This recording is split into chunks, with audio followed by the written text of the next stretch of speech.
Hello and welcome to the IAS academy. आज है तारीख 20 जनवरी और शुरू करते हैं प्रीलिम्स स्पेसिफिक करंट अफेयर का न्यूज़ डिस्कशन।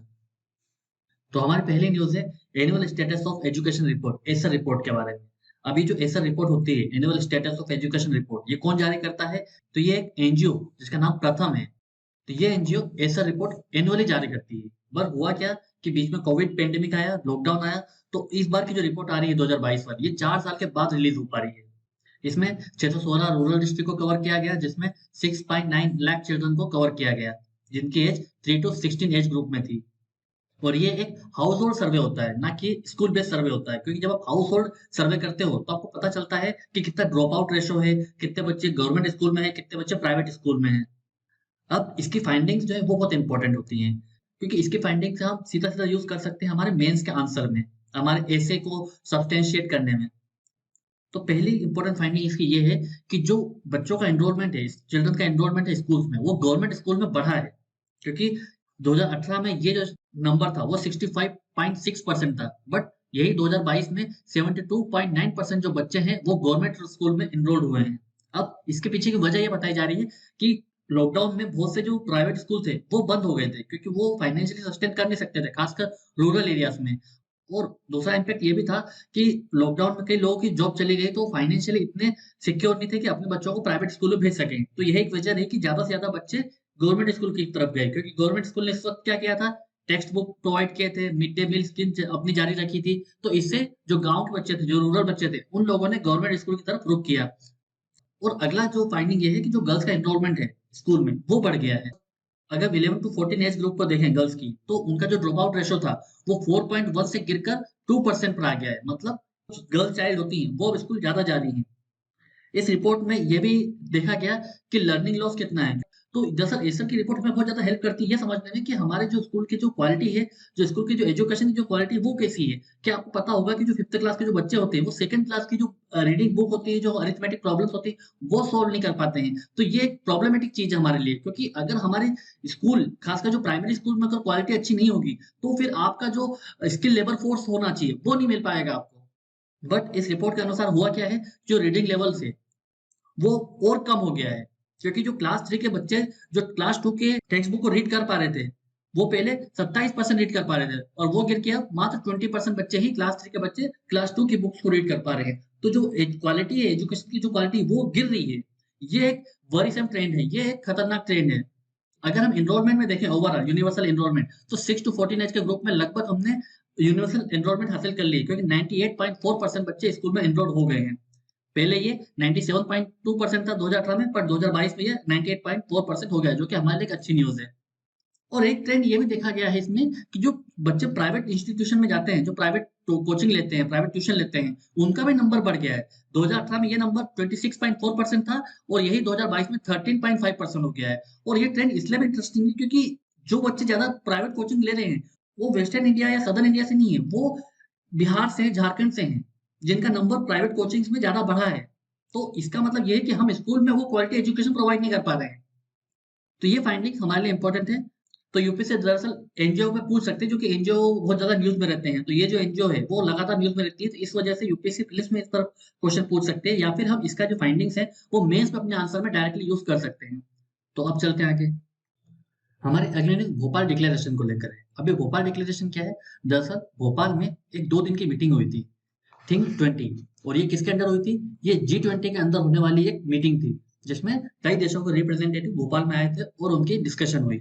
उसके बाद में जो डिक्लेरेशन साइन हुआ, उसे भोपाल डिक्लेरेशन बोला जा रहा है।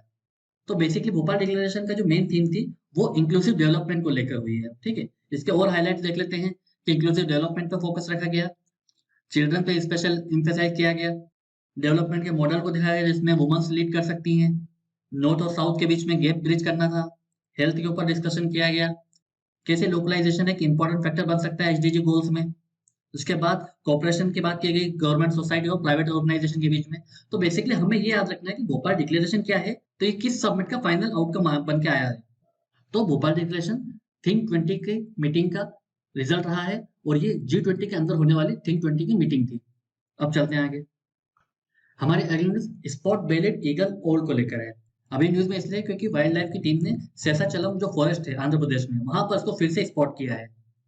तो इस ओल के बारे में जान लेते हैं। तो जो स्पॉट बेलिड ईगल ओल है, इसे फॉरेस्ट ईगल ओल भी बोला जाता है, क्योंकि इसका जो अपीयरेंस देख रहे हो आप, काफी ईगल टाइप के अपीयरेंस दिखती है, काफी लार्ज अपीयरेंस दिखती है। अगर हम इसके आईयूसीएन स्टेटस को देखें तो लीस्ट कंसर्न है, मतलब इनकी संख्या ठीक ठाक है। अगर हम इसके ज्योग्राफिकल डिस्ट्रीब्यूशन को देखें तो ये फॉरेस्ट एरियाज में पाया जाता है अक्रॉस द इंडियन सब कॉन्टिनेंट।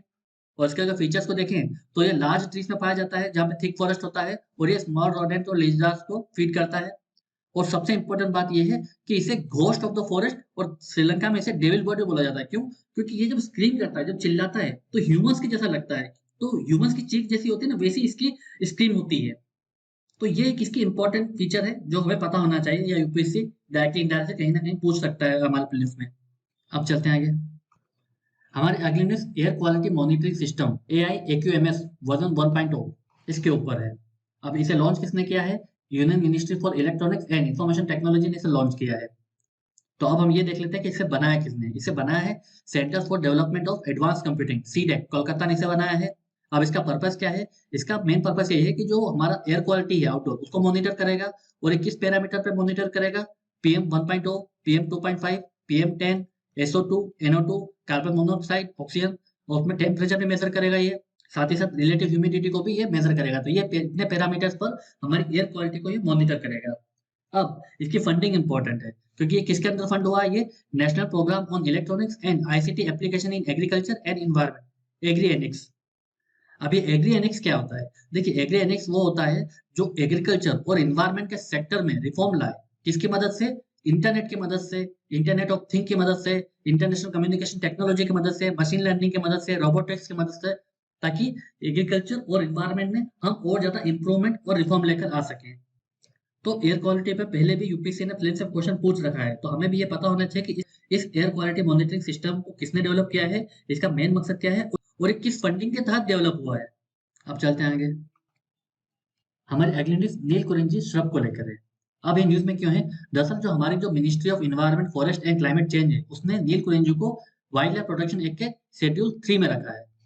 शेड्यूल 3 में कौन से प्लांट और एनिमल होते हैं? तो शेड्यूल 3 में ऐसे प्लांट्स और एनिमल्स होते हैं जिनको प्रोटेक्शन दिया जाता है, मतलब कि वो इतने इंडेंजर नहीं होते हैं, बट आप उनकी हंटिंग भी नहीं कर सकते हैं। और इसमें जो पेनल्टी होती है वो शेड्यूल 1 और शेड्यूल 2 के मुकाबले कम होती है। तो शेड्यूल 3 में ऐसे स्पीशीज को रखा जाता है, एनिमल्स और प्लांट के, जो इतने ज्यादा इंडेंजर नहीं होते हैं, बट उनके हंटिंग को प्रोहिबिट रखा जाता है। तो ये शेड्यूल 3 हो गया। अगर हम नील कुरिंजी को देखें तो ये एक टाइप का श्रब है जो कि वेस्टर्न घाट के शोला फॉरेस्ट में पाया जाता है। अब ये शोला फॉरेस्ट कहाँ कहाँ पे पाया जाता है? केरला, कर्नाटका, तमिलनाडु। और ये जो नील कुरिंजी है, ये 1300 से 2400 मीटर की एल्टीट्यूड पे ग्रो होता है, जिसे लोकली कुरिंजी भी बोला जाता है। अब एक फैक्ट ये भी है कि जो नीलगिरी हिल्स है वेस्टर्न घाट में, उसे ब्लू माउंटेन से बोला जाता है। क्यों? क्योंकि नील कुरिंजी के आप जो फ्लावर्स देखोगे वो थोड़े से पर्पल ब्लूइश दिखते हैं, जो कि हर 12 साल में ब्लूम होते हैं। तो इसकी वजह से ये जो माउंटेन है थोड़ा सा ब्लूइश नजर आता है। इस वजह से नीलगिरी हिल्स को ब्लू माउंटेन्स भी बोला जाता है। केरला में कुरिंजमाला सेंचुरी भी है, जो कि इडुक्की डिस्ट्रिक्ट में है। और एक इसका सेकंड फीचर ये भी है कि तमिलनाडु में कोडाईकनाल में एक कुरिंजी अंडरवर्ल्ड टेम्पल भी है, क्योंकि जो तमिल गॉड मुरुगन को पूजते हैं, क्योंकि ये जो गॉड है ये माना जाता है कि नील कुरिंजी को प्रिजर्व करते हैं। अगर वेस्टर्न घाट के अलावा देखें तो नील कुरिंजी और कहाँ कहाँ पाया जाता है? ये ईस्टर्न घाट के शेवरॉयस में पाया जाता है। इसके बाद संडरू हिल्स बेलारी डिस्ट्रिक्ट में भी ये पाए जाते हैं। तो ये नील कुरिंजी को लेकर बेसिक फैक्ट है, चूंकि ये न्यूज में है तो यूपीएससी पूछ सकती है। अब चलते हैं आगे। अब एक प्रीवियस ईयर क्वेश्चन देख लेते हैं। तो जो यूपीएससी ने 2014 के प्लेस में क्वेश्चन पूछा था। अब क्वेश्चन क्या है? With reference to eco sensitive zone, which of the following statement is are correct? पहला स्टेटमेंट है eco sensitive zones are the areas that are declared under the wild life protection act 1972। A second statement is the purpose of the declaration of eco-sensitive zone is to prohibit all kinds of human activities in those zones except agriculture।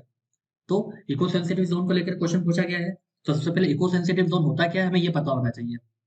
तो eco sensitive zone, जब आप protected area देखते हो, जैसे कि national park हो गया, wild life sanctuary हो गया, तो उसके अराउंड एक बफर एरिया होता है, उससे ये इको सेंसिटिव जोन बोला जाता है, ताकि जो हम प्रोटेक्टेड एरिया से और उन्हें अच्छे से कंजर्व कर सके। तो ये जो बफर जोन होते हैं इको सेंसिटिव जोन, और इसमें कुछ रिस्ट्रिक्शन होते हैं। अब पहला स्टेटमेंट क्या है कि eco sensitive zones are the areas that are declared under the wild life protection act 1972। तो ये स्टेटमेंट गलत है। क्यों? क्योंकि जो इको सेंसिटिव जोन होते हैं वो इन्वायरमेंट प्रोटेक्शन एक्ट के तहत डिक्लेयर किए जाते हैं, और वो भी एनवायरमेंट प्रोटेक्शन एक्ट के सेक्शन 3 के अंडर ये डिक्लेयर किए जाते हैं। और इसे कौन डिक्लेयर करता है इको सेंसिटिव जोन को? इसे union ministry of environment declare करती है। तो पहला स्टेटमेंट गलत हो गया। दूसरा स्टेटमेंट क्या है?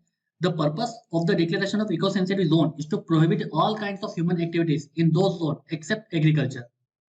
देखिए, अगर हम इसको जनरली देखें तो ये एक टाइप का एक्सट्रीम स्टेटमेंट लग रहा है, prohibit all kinds of human activities. तो जनरली ऐसे स्टेटमेंट हम प्लेन में गलत ही मानते हैं, पर फिर भी हमें इको सेंसिटिव जोन दरअसल न्यूज में रहता है। तो जो इको सेंसिटिव जोन होते हैं वहां पर एग्रीकल्चर अलाउड है, साथ ही साथ में रेन हार्वेस्टिंग भी अलाउड है, और उसके साथ में अगर आप ऑर्गेनिक फार्मिंग करते हो तो वो भी अलाउड है। इसके साथ ही साथ अगर इको टूरिज्म करते हो तो वो भी अलाउड है। तो बेसिकली जो कमर्शियल एक्टिविटीज होती हैं कि आप बड़े-बड़े कोई प्रोजेक्ट बना रहे हो, कोई होटल बना रहे हो, कोई बड़ी कंस्ट्रक्शन कर रहे हो, वो अलाउड नहीं होता है। अदरवाइज ऐसे कोई रिस्ट्रिक्शन नहीं है जो लोकल इकोनॉमी को हर्ट करे, क्योंकि बेसिकली इको सेंसिटिव जोन का जो मेन ऑपोजिशन होता है वो यही होता है कि वहां से वो लोकल इकोनॉमी को रूइन कर देता है।